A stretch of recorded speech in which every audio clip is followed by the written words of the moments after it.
शहर से गांव लौट रहा है। विमल के हाथ में 2 थैले हैं जिसमें शहर से खरीदे हुए कुछ सामान है। माँ के लिए साड़ी, पत्नी के लिए चूड़ियाँ और पिता के लिए धोती। विमल खुशी खुशी गांव के कच्चे सड़क से घर जा रहा था। ट्रेन इतनी लेट थी कि स्टेशन पे उतरते उतरते ही रात हो गई। ऊपर से आसमान भी काला हो रहा है, कभी भी बारिश हो सकती है। बस किसी तरह जल्दी से घर पहुंच जाऊं।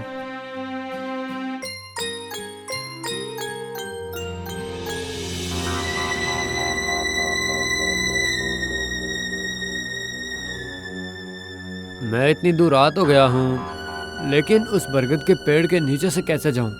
सुना है कि वहाँ पे एक चुड़ैल रहती है।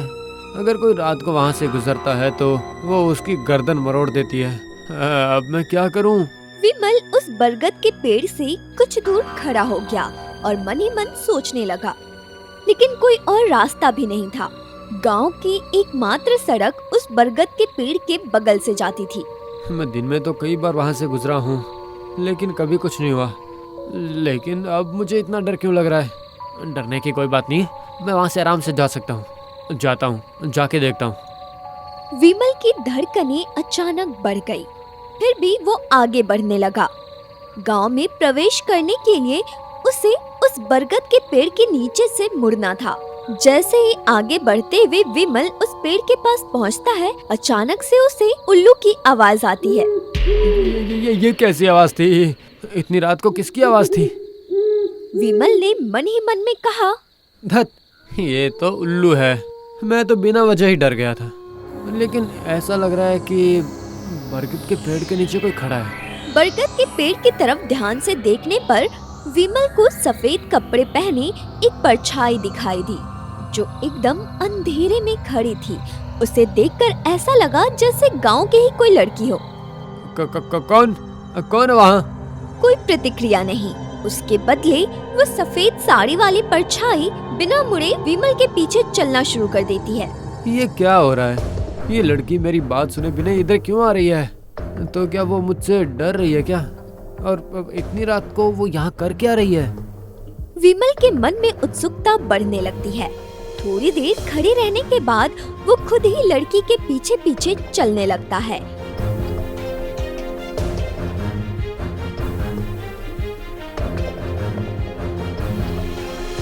और बीच बीच में कहता है, अरे कौन हो तुम?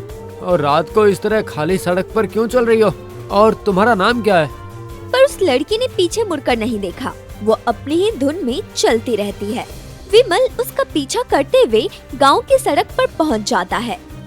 कुछ देर ऐसे ही चलने के बाद विमल को ऐसा लगता है जैसे कोई उसके पीछे आ रहा है। ऐसा सोचकर वो तुरंत पीछे मुड़कर देखता है। उसके पीछे एक काली परछाई खड़ी थी और चलते हुए उसकी ओर आ रही थी। ये क्या? अब मेरे पीछे तो कोई भी नहीं था। ये अचानक मेरे पीछे कौन है और ये कहां से आ गई? विमल पीछे मुड़कर कुछ कहने जाता है, तभी पीछे मत देखना, सीधा आगे चलते रहो। विमल हैरान रह गया। वो आवाज का लहजा ठीक से समझ नहीं पाया, लेकिन उसे आवाज जानी पहचानी लग रही थी। पहले तुम मुझे बताओ तुम कौन हो और तुम्हारी आवाज मुझे क्यों जानी पहचानी सी लग रही है? और वो मेरे पीछे कौन है? चाहे जो भी हो, अभी पीछे मुड़कर मत देखना, सीधा मेरे पीछे चलते रहो तुम। अरे लेकिन मैं तुम्हारे पीछे पीछे क्यों चलूं? तुम हो कौन? मैं तो तुम्हें जानता भी नहीं हूँ। मैं तुम्हारे भले के लिए ही कह रही हूँ, मेरे पीछे पीछे आते रहो, नहीं तो। अब विमल को थोड़ा गुस्सा आ जाता है। एक लड़की इतनी रात को उसे अपने पीछे आने को कह रही है और ऊपर से उसके पीछे कोई और भी खड़ी है जो कब से उसका पीछा कर रही है। उसे बिना देखे वो ऐसे कैसे चला जाएगा? ऐसा मन में ख्याल आते ही वो पीछे मुड़कर देखता है। ये क्या हो रहा है? विमल जैसे ही पीछे मुड़ता है तो देखता है उसका पीछा कर रही काली परछाई अचानक बड़ी होने लगती है और उसकी दोनों लाल आंखें अंधेरे में चमकने लगती है और एक दबी हुई फुसफुसाहट की आवाज उसकी ओर से आ रही थी। ऐसा लग रहा था मानो 2 लंबे हाथ उसकी ओर ही बढ़ रहे हैं। ये देखकर विमल डर जाता है। वो तेजी से आगे की ओर चलने लगता है। ठीक तभी वो देखता है कि वही सफेद कपड़े वाली परछाई उसके सामने खड़ी है। ये सब मेरे साथ क्या हो रहा है? तुम लोग कौन हो? मुझे तो कुछ भी समझ में नहीं आ रहा है। अभी कुछ भी समझने का समय नहीं है, जल्दी से मेरे पीछे आओ। विमल अब और कुछ नहीं बोलता, बल्कि उस औरत के पीछे पीछे चलने लगता है। बीच में वो एक बार पीछे मुड़कर देखता है और पाता है कि वो काली परछाई बहुत दूर से ही उसका पीछा कर रही थी। ये देखकर विमल तेजी से चलने लगता है। कुछ देर बाद जब वो घर के पास आता है तो वो सफेद कपड़े वाली परछाई उसे दिखाई नहीं देती।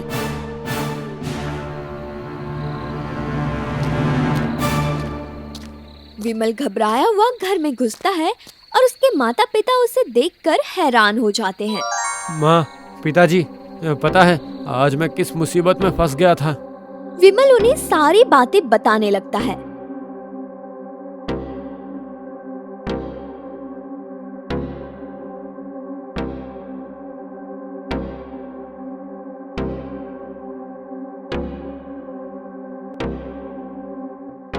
लेकिन मुझे एक बात बताओ विमल, क्या तुमने उस सफेद कपड़े वाली लड़की को देखा जो तुम्हारे सामने आई थी? ठीक से देखा? हाँ, ठीक से देखा मैंने। मैं उसके पीछे पीछे ही तो घर तक आया हूँ, और जब मैंने 2 बार पीछे मुड़कर देखा तो मुझे वो काली डरावनी परछाई दिखी और कुछ नहीं। लगता है वो बरगद पेड़ वाली चुड़ैल तेरे पीछे पड़ गई। तुम सही कह रही हो, वो काली डरावनी परछाई ही बरगद के पेड़ की चुड़ैल थी। तो फिर वो सफेद कपड़ों वाली लड़की कौन थी जो हमारी विमल को सुरक्षित घर तक लेकर आई है? तुम्हें पता है कुछ? खैर जो भी हो, छोड़िए उन बातों को। रात को इन बातों पे चर्चा करके कोई फायदा नहीं है। माँ, ओ माँ, ये रीटा कहाँ है? दिखाई नहीं दे रही है मुझे। वो बहू कुछ दिनों के लिए मायके गई हुई है। मैं कल सुबह ही उसे खबर भिजवाती हूँ। ठीक है, अभी मुझे बहुत भूख लग रही है, मुझे कुछ खाने को दे दो ना।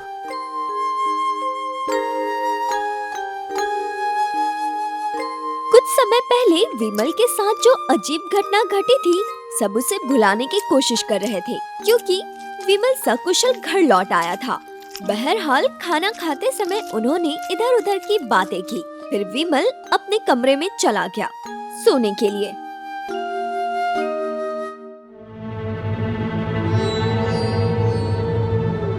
करीब रात के 1:30 बजे जब विमल की नींद खुली तो उसने देखा कि खिड़की के ठीक बाहर कोई खड़ा है। अरे बाप रे, ये खिड़की के बाहर कौन खड़ा है? तो तू किसी तरह से बच के निकल गया। उसने तुझे मेरे हाथों से बचा लिया था, लेकिन अब तुझे कौन बचाएगा? कौन है तुम? कौन हो? और तुम मेरे पीछे क्यों पड़ी हो? मैं बरगद के पेड़ वाली चुड़ैल हूँ। तुम शनिवार की रात को मेरे पेड़ के नीचे से गुजर रहे थे। मैं तुझे इतनी आसानी से नहीं छोड़ूंगी। पर मैंने तो तुम्हारा कुछ नहीं बिगाड़ा, और अगर मैं उस रास्ते से नहीं आता तो गांव में कैसे आता? तुम अपने थैले में मछली लेकर आए थे ना? रात में मछली लेकर तुम मेरे पेड़ के नीचे से गुजरोगे और मैं तुम्हें ऐसे ही जाने दूंगी। विमल बिस्तर पर बैठे बैठे ही डर से थर-थर कांपने लगा। वो चिल्लाकर अपने माता पिता को बुला नहीं सकता था। तभी उसके कमरे के एक कोने में अंधेरे में सफेद कपड़े में परछाई प्रकट होती है। विमल ये देखकर हैरान रह जाता है कि सफेद कपड़ों वाली वो लड़की जो उसे गांव की सड़क से घर तक ले आई थी, वो अब उसके कमरे में खड़ी थी। ये सब देखकर विमल चीखने वाला था। डरो मत, ऐसे मत डरो, मेरे रहते कोई तुम्हारा कुछ नहीं बिगाड़ सकता है। लेकिन तुम कौन हो? अभी तुम मुझे पहचान नहीं पाओगे, लेकिन कल सुबह सब कुछ समझ आ जाएगा तुम्हें। अभी मुझे उसे रोकने दो पहले। ये कहकर सफेद साड़ी वाली वो लड़की खिड़की की ओर चली जाती है और वहाँ से गायब हो जाती है। दूसरी तरफ वो चुड़ैल जो इतने देर से खिड़की के बाहर खड़ी थी, अब दिखाई नहीं देती। विमल धीरे धीरे बिस्तर से नीचे उतरता है और मन में साहस बटोरते हुए खिड़की के पास जाता है और बाहर देखता है। सफेद कपड़ों वाली लड़की वो तो दूर जा रही है। इतना सब कुछ होने के बाद भी विमल को बार बार एक ही बात परेशान कर रही थी। कि उस लड़की की आवाज उसे जानी पहचानी लग रही थी, पर उसे कुछ याद नहीं आ रहा था कि उसने वो आवाज कहाँ सुनी थी।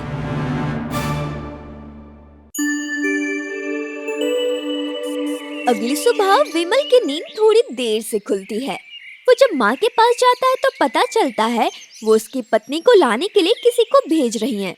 किसी और को भेजने की क्या ज़रूरत है माँ, मैं खुद ही चला जाऊँगा। वैसे भी मुझे वहाँ गए हुए काफ़ी समय हो गया, इस बहाने घूम भी आऊँगा और उसे भी साथ लेकर आ जाऊँगा। कल ही तो आया है बेटा और आज ही चला जाएगा। ठीक है, जब मन कर रहा है तो चला जा, घूम आओ। ऐसा करो अभी ही निकल जाओ ताकि बहू को लेकर रात होने से पहले घर वापस आ जाओ। इसके बाद विमल तैयार होकर निकल पड़ता है।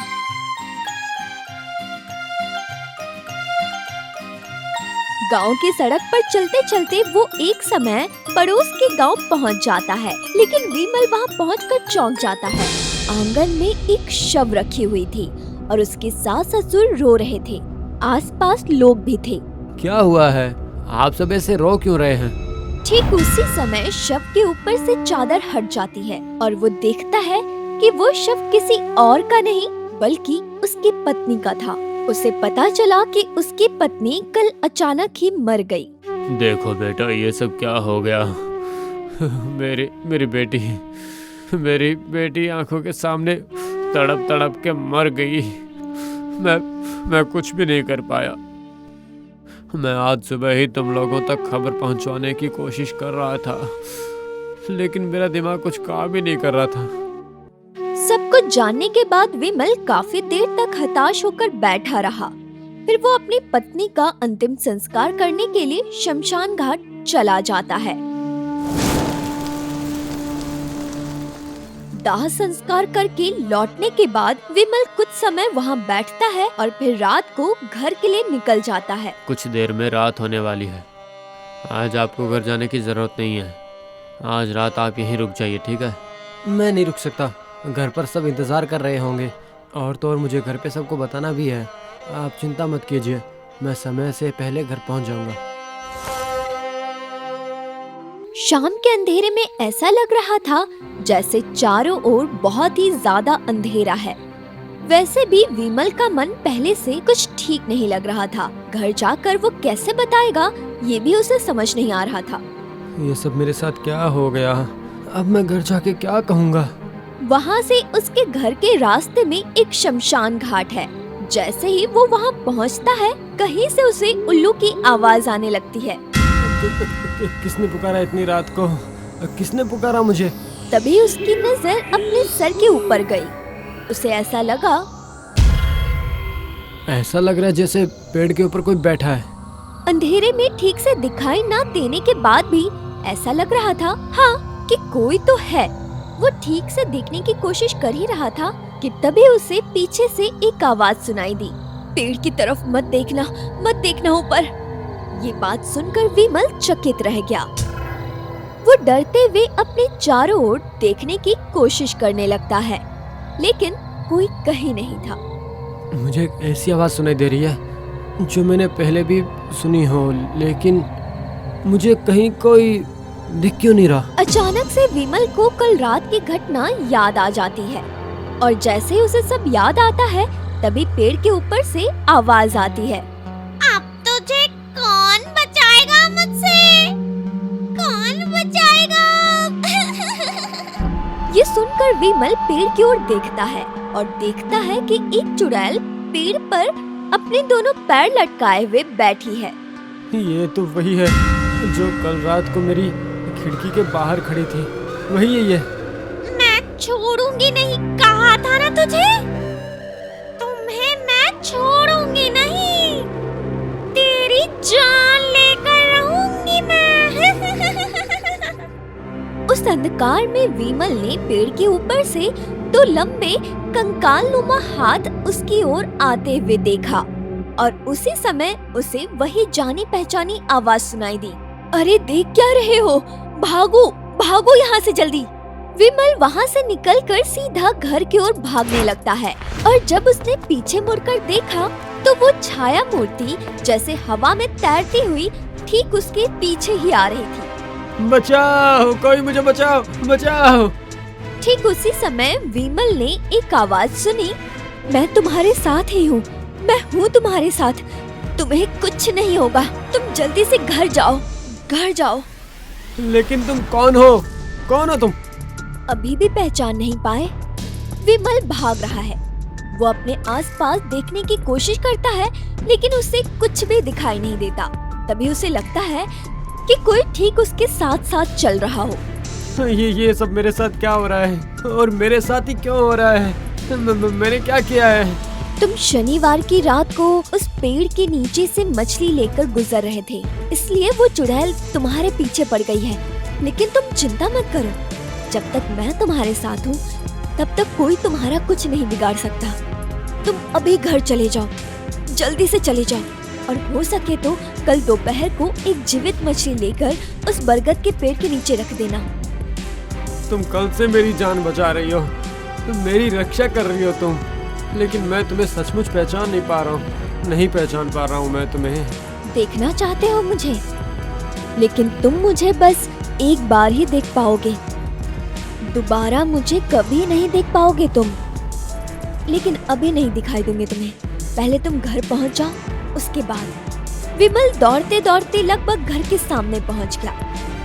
ठीक तभी उसने पीछे मुड़कर देखा तो उसे नजर आती है वही सफेद कपड़े वाली परछाई। हवा के झोंके के साथ उसके सामने आकर रुक जाती है और वो पहचान लेता है कि वो तो उसकी पत्नी थी, जिसकी मौत कल दोपहर में हो गई। यानी कि वही कल शाम से आत्मा बनकर अपने पति की रक्षा कर रही थी। मैं तुम्हें पहचान नहीं पाया, मुझे माफ कर दो, माफ कर दो मुझे। विमल की आंखों के सामने वो परछाई धीरे धीरे हवा में लुप्त होने लगी और इसी के साथ विमल ने सुना, मैंने अपना कर्तव्य निभाया है, पर जो तुमसे कहा है मैंने वो याद रखना, उसके बाद तुम्हारा कोई नुकसान नहीं होगा। मैं चलती हूँ, अलविदा। हो सकता है तुमसे कभी फिर मिलना हुआ, तुम्हारे साथ तो मेरा 7 जन्म का रिश्ता है, इस जन्म में तो यहीं तक का साथ था हमारा। जैसे ही वो परछाई गायब हुई, विमल की आंखों से आंसू बहने लगे। उसे अजीब सा महसूस होने लगा। दुखी मन से विमल घर के अंदर जाता है।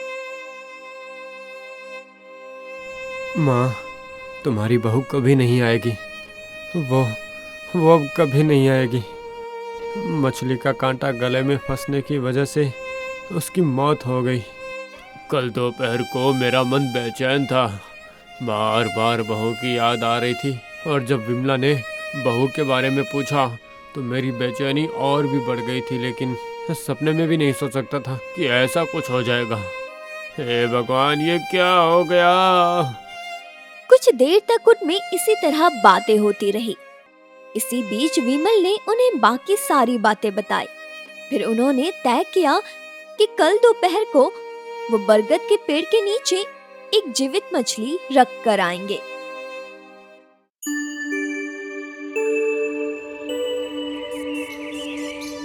अगले दिन सुबह वो बरगद के पेड़ के नीचे एक जीवित मछली रखते हैं और विमल मन ही मन कहता है, मुझसे अनजाने में गलती हो गई है, मुझे माफ कर दो, मुझे माफ कर दो। घर आकर विमल अपनी मृत पत्नी की तस्वीर के सामने चुपचाप खड़ा हो जाता है और मन ही मन कहता है, मरने के बाद भी तुमने मेरा साथ नहीं छोड़ा और मैं तुम्हें पहचान ही नहीं सका, मुझे माफ कर देना। विमल को ऐसा लगा जैसे पीछे से वही आवाज आई, मैं यही हूँ, मैं तुमसे नाराज नहीं हूँ। नाराज क्यों रहूंगी तुमसे? एक बार खिड़की की ओर देखो, देखो। विमल ने जैसे ही खिड़की की तरफ देखा, उसे लगा जैसे खिड़की के बाहर कोई हो, लेकिन परछाई नहीं, बल्कि कोई अस्पष्ट आकृति।